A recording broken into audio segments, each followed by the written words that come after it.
তো ওয়েলকাম বন্ধুরা, তোমরা এবারের অর্থাৎ 2025 সালে যারা উচ্চ মাধ্যমিকের পরীক্ষার্থী আছো সেই সকল ভাই বোনদের জন্য আজকে আমরা দর্শন অর্থাৎ ফিলোসফি যে 5 নম্বর চ্যাপ্টারটি অর্থাৎ পঞ্চম অধ্যায় নিরপেক্ষ ন্যায়, অবরোহের পঞ্চম অধ্যায় নিরপেক্ষ ন্যায়, সেই নিরপেক্ষ ন্যায়ের সব থেকে কঠিনতম লজিক, এই ফিলোসফির সব থেকে কঠিনতম লজিক হলো নিরপেক্ষ ন্যায় বা বৈধতা বিচার। এই নিরপেক্ষ ন্যায়তে তোমাকে বৈধতা বিচার করতে দেওয়া হবে দুটি, সেই দুটিতে 4 করে 8 নম্বর থাকবে। এখন কথা হচ্ছে নিরপেক্ষ ন্যায় করতে গেলে আমাকে কিভাবে আমি করবো, অর্থাৎ তার গঠন পদ্ধতি যদি আমি আগে করতে না পারি তাহলে কিন্তু আর ওই নিরপেক্ষ ন্যায় বা বৈধতা বিচারটা আর করা যায় না। তো দেখো, একটি যুক্তি তোমাকে দিয়ে দেওয়া হবে। তো সেরকম একটা যুক্তি আমি তোমাদের সামনে নিয়ে এসেছি। এটা যে যুক্তিটা কি, তিনি জ্ঞানী নন। তার আগে তোমাদেরকে, তো এখানে তোমরা বোর্ডে দেখতে পাচ্ছ এটা তোমাদের পঞ্চম অধ্যায়, অধ্যায়টার নাম হলো নিরপেক্ষ ন্যায়। লিখেছে এখানে কি, বৈধতা বিচার করো। অর্থাৎ বৈধতা বিচারের প্রথম নিয়ম, 1 নম্বর নিয়ম। আমরা বেশ কয়েকটি নিয়ম দিয়ে কিন্তু এই বৈধতা বিচারটা সম্পন্ন করব এবং আমাদের টার্গেট থাকবে যে দুটো বৈধতা বিচার বা যে দুটো যুক্তি আমাদেরকে পরীক্ষার প্রশ্নে তুলে দেবে সেই সেম প্রশ্ন কিন্তু এখান থেকে কমন পেয়ে যাওয়ার। আর এবছর অবশ্যই আমি যে বৈধতা বিচার বা যে যুক্তিগুলি দেব সেটা কিন্তু খুবই ইম্পর্টেন্ট এবং সেটা পরীক্ষাতে আসার চান্স অবশ্যই, অর্থাৎ এটা ধরে রাখো 90% সম্ভাবনা আছেই। তো দেখো, তিনি জ্ঞানী নন, একটি যুক্তি তোমাকে দিয়েছে। এই যুক্তিটি বৈধ না অবৈধ সেটা বিচার করতে হবে। কিসের না, তার প্রথম নিয়মটা কি, যুক্তির আগে আমরা পড়ে শোনাই। তিনি জ্ঞানী নন কারণ তিনি সুবক্তা নন, আর বলছে একমাত্র জ্ঞানী ব্যক্তিরাই সুবক্তা হন। তো এই যে যুক্তিটা আমাকে দিলে, এই যুক্তিটি বৈধ না অবৈধ সেটা আমরা প্রমাণ করব। প্রমাণ কিভাবে করব, তার আগে একটা গঠন বা স্ট্রাকচার করতে হয়। এটাকে একটা মাধ্যম অনুমান বলা হয়। আর মাধ্যম অনুমানে আমরা জানি দুটি হেতু বাক্য থাকে, অর্থাৎ একাধিক হেতু বাক্য। তো নিরপেক্ষ ন্যায়ের ক্ষেত্রে এখানে দুটি হেতু বাক্য থাকে আর একটি সিদ্ধান্ত থাকে। প্রথমটার নাম হলো প্রধান হেতু বাক্য, দ্বিতীয়টার নাম অপ্রধান হেতু বাক্য এবং 3 নম্বর বাক্যটি হলো সিদ্ধান্ত। এই 3টি বাক্য যদি আমি বের করতে পারি তাহলে কিন্তু আমার যুক্তিটা পুরো অ্যান্সারটা আমি নামিয়ে আনতে পারবো এবং খুব ভালো হবে। তো দেখো, মন দিয়ে শোনো। প্রথম একটি নিয়ম আছে। প্রথম নিয়মটা কি, 1 নম্বর নিয়ম একটা আছে, সেই নিয়মটা আমি তোমাদেরকে একটু জানিয়ে দিতে চাই। 3টি শব্দ এখানে লিখবো, একটি হলো কারণ, একটি হলো যেহেতু, আর একটি হলো কেননা। দেখবে এই যে 3টি শব্দ, এই 3টি শব্দ একদম মনের ভিতরে গেঁথে নাও বা গুলে খেয়ে নাও। এই 3টি শব্দ কি, কারণ, যেহেতু, কেননা।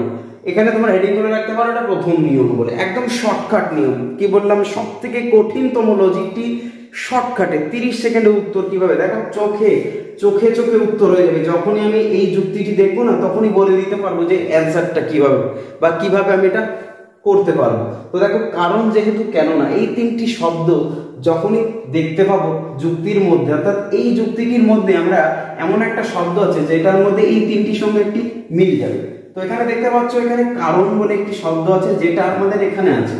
তো এই নিয়মের মধ্যে এই 3টি শব্দ বলছে কারণ, যেহেতু, কেননার সামনের বাক্যটি বা আগের বাক্যটি সবসময় সিদ্ধান্ত হয়। আচ্ছা, আমরা আগে সিদ্ধান্ত কেন, কারণ হচ্ছে যুক্তি গঠন করতে গেলে সবার আগে সিদ্ধান্ত বের করতে হয়। এই সিদ্ধান্ত যদি আমি বের করতে পারি তো চট করে আমি অপ্রধানিত বাক্য আর প্রধানিত বাক্য এটা হামেশাই চট করে বের করে ফেলতে পারবো, একদম চট জলদি। কিভাবে দেখো, বলছে না কারণ, যেহেতু, কেননার সামনের বাক্যটি বা আগের বাক্যটি, সামনে বলতে ফ্রন্টে যেটি আছে সেই বাক্যটি সবসময় সিদ্ধান্ত হয়। আমি কি বললাম, যদি সিদ্ধান্ত আমি বের করতে পারি এক্ষুনি এই দুটি বাক্য বের করে ফেলবো। কিভাবে পারবো, এক্ষুনি দেখো। তো দেখো, কারণ কি আছে, এই যে কারণটা আছে, এই কারণের সামনে বা আগে কি বাক্য আছে, বলছে তিনি জ্ঞানী নন। তো এটা হলো বাক্যের ফরম্যাটে আছে। এই বাক্যের ফরম্যাটটাকে এখানে আমাকে বচনে আনতে হবে। তো এই বাক্য থেকে বচন করলে কি হয়, না তিনি জ্ঞানী নন।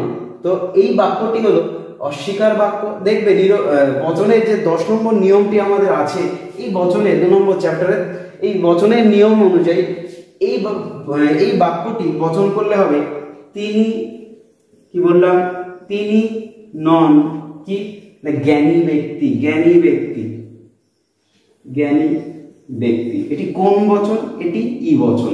আচ্ছা, তুমি ই বচন কেন লিখলে বা এটা তিনির আগে কোনো আসলো না কেন, কারণ ই বচন তো কোনো দিয়ে শুরু হয়। আচ্ছা, তোমরা জানো এই নিয়মটি যে যদি কোনো বাক্য সর্বনাম বা বিশেষ্য পদ দিয়ে শুরু হয়, যদি কোনো বাক্য সর্বনাম বা বিশেষ্য পদ দিয়ে শুরু হয়, তাহলে সেই বাক্যটি থেকে বচন করার সময় অর্থাৎ এলেফ করার সময় আমরা এই বিশেষ্য বা সর্বনাম পদ দিয়েই শুরু করি। তার আগে কোনো কোনো কোনো সকল এ সমস্ত আসে না বা বসে না। তো আমরা জানি যে মাধ্যম অনুমানে তিনটি পদ থাকে, একটি হলো পক্ষপদ, একটি সাধ্যপদ, আর একটি হলো হেতুপদ। ঠিক সেরকমই সিদ্ধান্তে এই জায়গাটা হলো উদ্দেশ্যপদ। তো সারা জীবন এই উদ্দেশ্য পদের নাম থাকবে, এই জায়গাটা এর নাম থাকবে পক্ষপদ, যেটাকে আমরা ইংরেজিতে এস দ্বারা, ক্যাপিটাল এস দ্বারা বা এই প্রতীক চিহ্নটা ব্যবহার করি। সারা জীবন সিদ্ধান্তের এই জায়গাটার নাম থাকবে পক্ষপদ। তো পক্ষপদে এখানে তিনি লেখা আছে, যদি যুক্তি পাল্টে যায় তো এখানে মানুষ, হাতি, ঘোড়া এই সব যাই লেখা থাকুক না কেন এই জায়গাটার নাম হলো পক্ষপদ। আর সিদ্ধান্তের এই যে বিধেয় পদ আছে, এই বিধেয় পদের এই জায়গাটার নাম হলো সাধ্যপদ। সাধ্যপদ কি বললাম? সাধ্যপদ। এর প্রতীক স্বরূপ অর্থাৎ ইংরেজি লেটার দ্বারা আমরা প্রকাশ করি কি না? পি। পি মানে হলো এখানে সাধ্যপদ। তো এই এর ইংরেজি নামটা, পক্ষপদের ইংরেজি নামটা হলো মাইনর টার্ম, সাধ্যপদ হলো মেজর টার্ম। আরেকটি পদ আছে সেটা হলো হেতুপদ, এই হেতুপদের নাম হলো মিডিল টার্ম। তো দেখো এখানে একটু বলে দিই, আমরা সিদ্ধান্তটা পেয়ে গেছি। এখন তুমি বললে সিদ্ধান্ত পেয়ে গেলে আমরা এই দুটো বাক্য পেয়ে যাব, কিভাবে পাবো? দেখো এই যে পক্ষপদটি আছে, এই পক্ষপদটা সিদ্ধান্তের উদ্দেশ্য পদের জায়গা ছাড়া, এই জায়গায় তো এর জায়গাটা ফিক্স পক্ষপদ, এই জায়গা ছাড়া এই অপ্রধান হেতুবাক্যের যে কোনো এক জায়গায় আসে, অর্থাৎ উদ্দেশ্য আসতে পারে, বিধেয় আসতে পারে, কিন্তু এ কখনোই একলাপে এই প্রধান হেতুবাক্যে আসতে পারে না। কারণ হচ্ছে এ যদি এখানে আসে তাহলেই বিপদ ঘটে যাবে, কারণ এর নিয়ম নেই এই জায়গায় যাওয়ার। ঠিক সেরকমই সাধ্যপদটি আমরা প্রধান হেতুবাক্যে পাবো, কখনোই এই যে পক্ষ অর্থাৎ পক্ষাশ্রয় বাক্য অর্থাৎ অপ্রধান হেতুবাক্যে আমরা পাবো না। আর যদি আমরা এই সাধ্যপদটি অপ্রধান হেতুবাক্যে নিয়ে আসি তাহলে কিন্তু বিপদ ঘটে যাবে, তখন যুক্তিটা কিন্তু একদমই ভুল হয়ে যাবে। অর্থাৎ তোমার এই যে গঠনটা একদমই ভুল। তো গঠন ভুল থাকলে কিন্তু কেটে সেখানেই জিরো বসিয়ে দেবে, আর নাম্বার দেবে না বা পরে আর দেখবে না। তো দেখো পক্ষপদ অর্থাৎ এই পক্ষপদটি দিয়েই আমরা অপ্রধান হেতুবাক্যটি খুঁজবো। অর্থাৎ পক্ষপদে কি লেখা আছে না? তিনি লেখা আছে। এখানে যদি রাম থাকতো তো রাম দিয়েই আমরা পরে একটা বাক্য খুঁজতাম এর মধ্যে থেকে। যদি এখানে শ্যাম থাকতো তো শ্যাম দিয়েই এর মধ্যে দেখতাম কোন বাক্যটি আছে, শ্যাম লেখা কোন বাক্যটি এর মধ্যে আছে। এখানে তিনটি বাক্য খণ্ড আছে, তিনি নন জ্ঞানী ব্যক্তি একটা খণ্ড, তিনি নন সুবক্তা আরেকটা খণ্ড, আর একমাত্র জ্ঞানী ব্যক্তিরাই সুবক্তা হন এই আরেকটি খণ্ড। তো প্রথম বাক্যটি আমাদের চলে গেছে, ওখানে আর কোনো কাজ নেই ওর। এরপর দেখবো তিনি দিয়ে আর কোন বাক্য আছে। এখানে আমরা দেখতে পাচ্ছি তিনি সুবক্তা নন, তিনি সুবক্তা নন এই বাক্যটি পড়ে আছে। তো এই তিনি অর্থাৎ পক্ষপদটি কি বললাম না? অপ্রধান হেতু বাক্যে বসে, তাই এই তিনি দিয়েই যে বাক্যটি আছে সেটি হবে আমাদের এখন অপ্রধান হেতু বাক্য। তো তিনি মানে কি? তিনি হলো একটি সর্বনাম পদ, তাই এর আগে কোনো রকম কোনো বা সকল এগুলো আসবে না। এবং বাক্যটি অস্বীকার, দেখতে পাচ্ছ তোমরা এখানে নন থাকার কারণে এই বাক্যটি অস্বীকার। তাই আমাদের 10 নম্বর নিয়মে আছে, যদি বিশেষ্য বা সর্বনাম পদ দিয়ে কোনো বাক্য শুরু হয় সেই বাক্যটি স্বীকারে এ বচন হয়, অস্বীকারে ই বচন হয়। তো আমরা এখানে যেহেতু স্বীকার নেই অস্বীকার আছে, তাই বাক্যটি আমরা কি করব না? ই বচন করবো। তাই লিখে দিলাম তিনি। এখন কথা হচ্ছে আমি তো এখানে সংযোজক হিসেবে নন লিখেছি, তাহলে কি আমি এখানে নয় লিখতে পারি না? এখানে নন লেখা থাকলে এখানেও চেষ্টা করবে নন লেখার। তো তিনি নন কি বললাম? সুবক্তা। কি লেখা আছে? তিনি নন সুবক্তা। এটা কোন বচন? এটি ই বচন।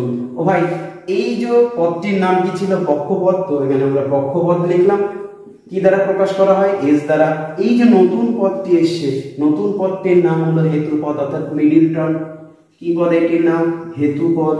হেতুপদ এম দ্বারা প্রকাশ করা হয় এই পদটি। ইংরেজি কোন লেটার দ্বারা না? এম দ্বারা প্রকাশ করা হয়।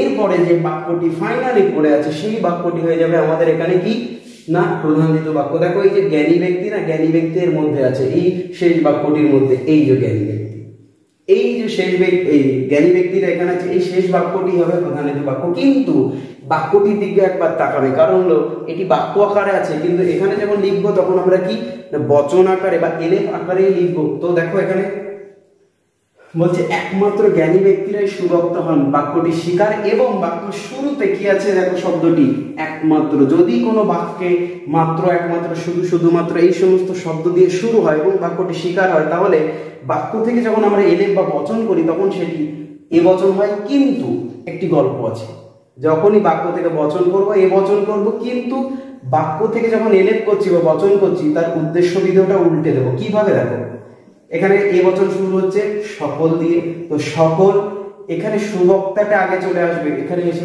উদ্দেশ্য পদ হবে, তাহলে সুবক্তা, সুবক্তা এখানে হন কি জ্ঞানী ব্যক্তি, জ্ঞানী ব্যক্তি, তাই না? জ্ঞানী ব্যক্তি তাহলে আমি লিখেছি, তো এখানেও জ্ঞানী ব্যক্তি লিখবো। এটি কোন বচন? এটি এ বচন। তো এই সুবক্তা ছিল আমাদের হেতুপদ, তো এখানেও সেটাই হয়ে যাবে কি না হেতুপদ, এম দ্বারা প্রকাশ করা। আর জ্ঞানী ব্যক্তিটার নাম ছিল কি না সাধ্যপদ, তো এখানে আমরা লিখবো সাধ্যপদ অর্থাৎ পি লিখবো। তো এই গেল আমাদের গঠন পদ্ধতি, কিভাবে আমরা গঠন করব। প্রথম নিয়ম অনুযায়ী কারণ যেহেতু কেননা কোনো একটি শব্দ যদি থাকে যুক্তির মধ্যে, তাহলে আমরা চট করে দেখে নেবো তার সামনে কি বাক্য আছে, তার সামনে যে বাক্যটি থাকবে সেটি হবে আমাদের সিদ্ধান্ত। আর একবার সিদ্ধান্ত আমরা যদি গঠন করতে পারি বা একবার সিদ্ধান্তটা যদি আমি খুঁজে পেতে পারি, তাহলে কিন্তু আমার পুরো গঠনটা ইজিলি। তো বলছি, এই জন্যই বলেছি যে একদম 30 সেকেন্ডে উত্তর তুমি করে দিতে পারবে।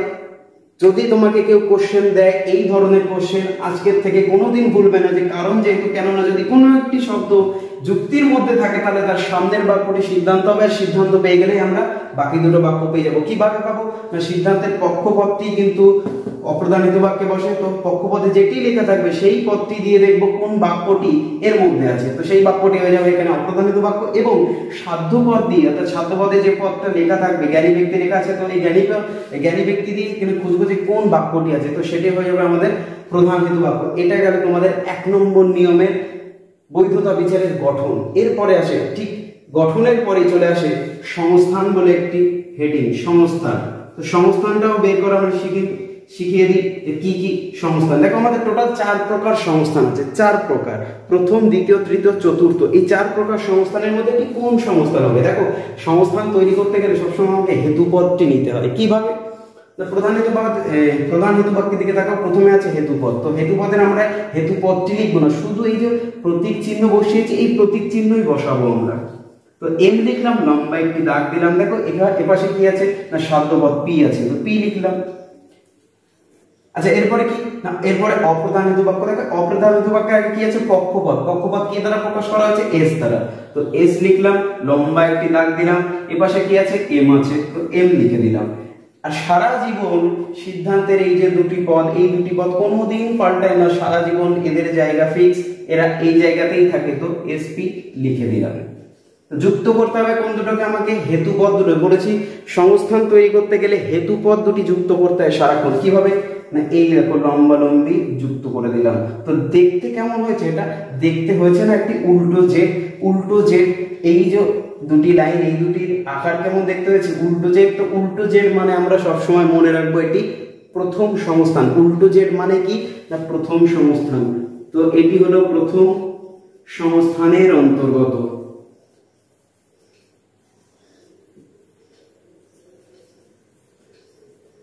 প্রথম সংস্থানের অন্তর্গত, ঠিক আছে।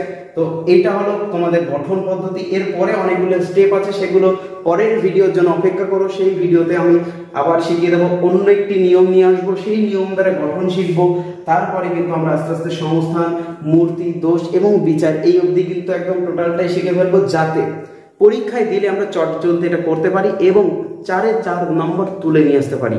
তো সবাই ভালো থাকো, সুস্থ থাকো এবং পরের ভিডিওর জন্য অবশ্যই অপেক্ষা করো। চ্যানেলে নতুন হয়ে থাকলে বন্ধু অবশ্যই কিন্তু চ্যানেলটিকে সাবস্ক্রাইব করে রেখো, বন্ধুদেরকে কিন্তু এক্ষুনি শেয়ার করে দাও ভিডিওটা, কারণ অনেকেই টিউশন নিতে পারে না, অনেকেই জানে না যে কিভাবে বৈধতা বিচারটা করতে হয়, অনেকের কাছে লজিকটা কঠিন মনে হয়। তো লজিক যাতে জল ভাত হয়ে যায়, তো এই নিয়মগুলো তোমাকে ফলো করতে হবে।